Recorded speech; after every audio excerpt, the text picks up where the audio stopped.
At the new/old ranch, Victor watches Nikki play the piano. He asks how it feels to play there. She says, magical. Nikki concludes her song and Victor says, so beautiful. The music, too. Nikki smiles and says he's still quite the romantic, and he can still surprise her. Victor hopes that never stops.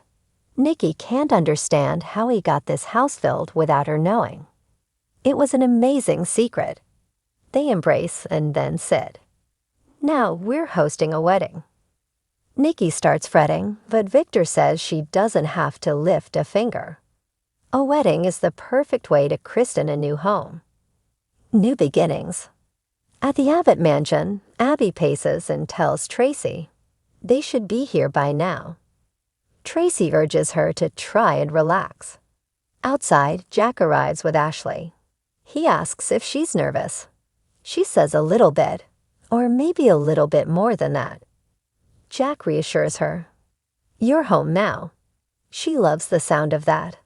Jack has a favor to ask. Can they not talk about his situation with Diane and Kyle? Ashley won't say anything. He asks, are you ready? She's more than ready. They go inside, where Abby enthusiastically greets her mom, followed by Tracy, who says they're so proud of her. Ashley feels really good and is getting back to herself, the healthy version. Ash asks Abby if she's excited about the wedding. She's ready to pitch in. Where are you getting married? Abby tells her she's not going to believe this. After she's told, she can't believe Victor rebuilt the ranch. She agrees to go with Abby and check it out later. Jack is fine with it, but don't bother saying hello from me. Alan comes in and hugs Ashley. They go over him moving in. Alan wants to be sure she's comfortable with it. Ashley says she wouldn't be there if not for him. The clinic saved her life. She approves of his relationship with Tracy. I'm happy for both of you. Tracy gushes. She doesn't know if she's ever been happier. At Crimson Lights, Phyllis walks in and approaches Sharon and asks, aren't you going to run away? Sharon asks what she wants. She wants her to admit her guilt. Sharon's sure in her sick mind she actually believes that. Phyllis says it's not just her anymore. Other people saw her run from the service. Sharon says no one is listening to her, not even the police. Phyllis says they'll listen to her soon. She'll keep hounding her until she comes clean. Sharon thinks she should accept that Daniel is guilty. Phyllis says there's no way in hell that he's guilty, and she knows it. I have proof. Nick walks in as this goes down. Sharon tells Phyllis to get out of there and threatens to call the police. Phyllis tells her to go ahead. Nick intervenes. Phyllis insists she has proof. Sharon says, you can't prove anything. Phyllis tells her she did some digging, and Sharon's not as good at hiding things as she thinks. When you killed Heather as cold blood, you were a little clumsy at hiding the evidence. The redhead reminds Sharon she gave her a chance to come clean. When the police are asking questions, don't say I didn't warn you. With that, she walks out. At the club, Daniel and Christine discuss Lucy over breakfast. She's distracted, but it still hits her at night. It does him too. I just miss her so much. Christine is so sorry. Daniel says he was standing at Heather's grave and said he missed her, but he didn't tell her about the charges, like he was trying to keep her from worrying about him. It made him feel better just being there with her, like the calm before the storm. Chris asks if he noticed how Sharon was acting. She thought it was odd. She just seemed scared. Really scared. Daniel's not surprised Sharon was scared given how Phyllis was acting. They both told her she needs to stop, but it's easier said than done. Chris admits that just because it's Phyllis, that doesn't mean she's not onto something about Sharon. Daniel's surprised. Chris says it's the way she's been acting. Even at the funeral yesterday, she acts like a guilty person. People are saying she's suffering from serious mental health issues. She can't take a vibe to court, but when you add her behavior to her being the last person to see Heather alive, and a mountain of evidence showing up just in time for the police to see it. Look, all I'm saying is don't discount the idea that Sharon's involved just because you think Phyllis is on some crazy crusade. She might actually have it right this time. Daniel doesn't know what's crazier, Christine and Phyllis agreeing on anything, or both of them thinking Sharon's capable of murder. Christine is just saying it's worth investigating. Daniel feels she didn't have motive. Christine reminds him she went after Heather and Lucy. It brought her back to the worst day of her life when they didn't leave town. Daniel asks if she thinks this is some kind of messed up revenge for Cassie. Chris thinks that's more plausible than him being guilty. It's not that big of a leap.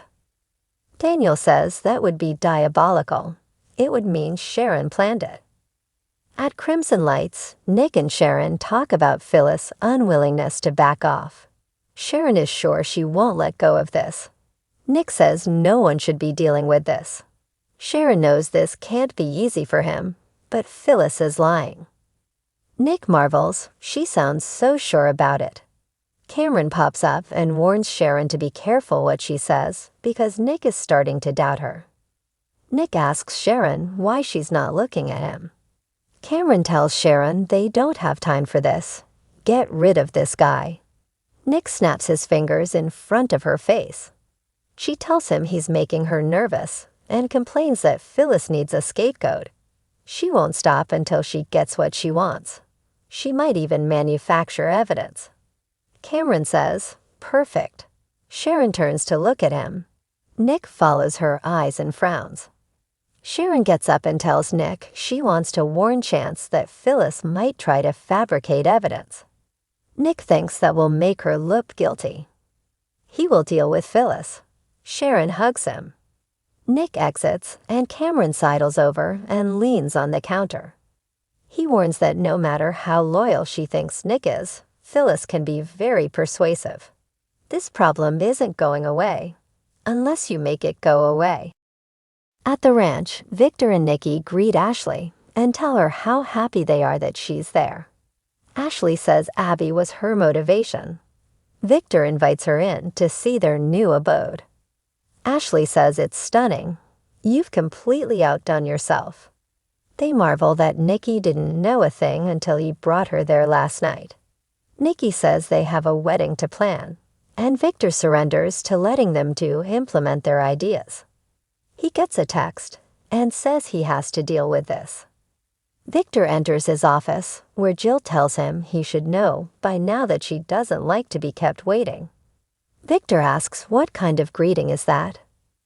They share a laugh and talk about the wedding. Victor says it will be a party to remember. Jill tells him enough chit-chat. He wanted to talk to her, and she assumes it's about Chancellor. She knows he has his eye on her company and might even be planning to steal it out from under her given Billy's temporary mismanagement. Victor thinks it's more than that. He's surprised that a woman of her business savvy would think Billy could run the company. Jill guesses he's forgotten about all of Adam's blunders, or his own children trying to push him out. Victor says, hardly a comparison. Jill wants to cut to the chase. What do you want? Victor grins. That's the Jill I know. At the Abbott house, Jack, Tracy, and Alan talk about how good Ashley looked. Alan says the doctors think she's had a remarkable recovery. I think she's back. More importantly, she does too. Tracy mentions she'll be bringing Alan to the wedding as her +1. Jack says he's practically family now. Tracy wants to talk to Jack about something and brings up Kyle and Diane.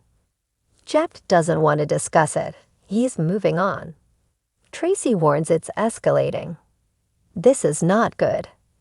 Phyllis walks into society to meet Lauren, who says she looks like she's about to explode. She saw her get into it with Sharon at the service and asks what's going on. Phyllis says Sharon killed Heather and framed Daniel. No one believes her, but she knows in her gut that she's guilty. Lauren asks Phyllis why she thinks Sharon was involved in Heather's death. Phyllis says not involved, she did it. Lauren learns she told Michael this and asks her to tell her why she thinks she did this. Phyllis says Sharon has always hated Daniel because of what happened to Cassie. The accident with Lucy and Faith put her over the edge. She began attacking Heather and Lucy and told Daniel to leave town. Lauren says that's a long way from murder. Phyllis says she's off and on her bipolar meds and is just disturbed these days. Lauren says that's not proof. Phyllis adds that Sharon was the last one to see Heather before she died. She kept that information to herself and then told the police a ridiculous story about Heather confiding in her about fighting with Daniel. She thinks the police are lazy. The evidence was thrown in their lap, and Sharon was behind that too. Lauren thinks Phyllis is a scared mom trying to protect her son. I would do the same thing, she assures. No matter how disturbed Sharon has been, it doesn't make sense for her to have killed Heather and framed Daniel. This makes Phyllis feel alone. She doesn't understand why everyone thinks Sharon is a saint. She pushed her down a set of stairs and left her to die. She is 100% capable of murder. In Victor's office, he wants Jill to admit that Billy sent Chancellor into a nosedive. Jill is handling it. Victor says they both know he can't cut it. Are you willing to risk Catherine's legacy because of the pride of a mother? Jill says, no, I'm not. If Billy's not up to the job, she'll fire him and reinstate Lily. So you see, Victor, there's no problem.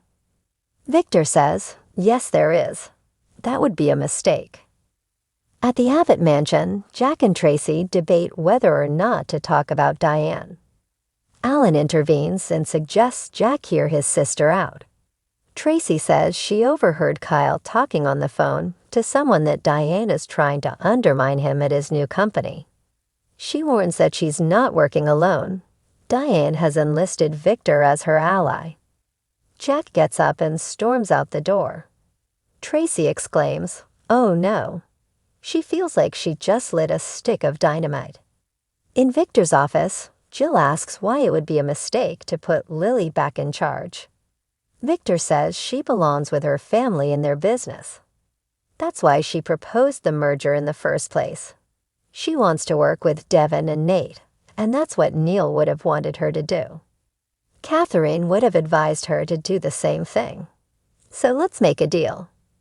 At Society, Lauren tells Phyllis that she wouldn't be her best friend if she didn't tell her she's grasping at straws. She has to let it go. Nick appears and couldn't agree more. It's gone way too far.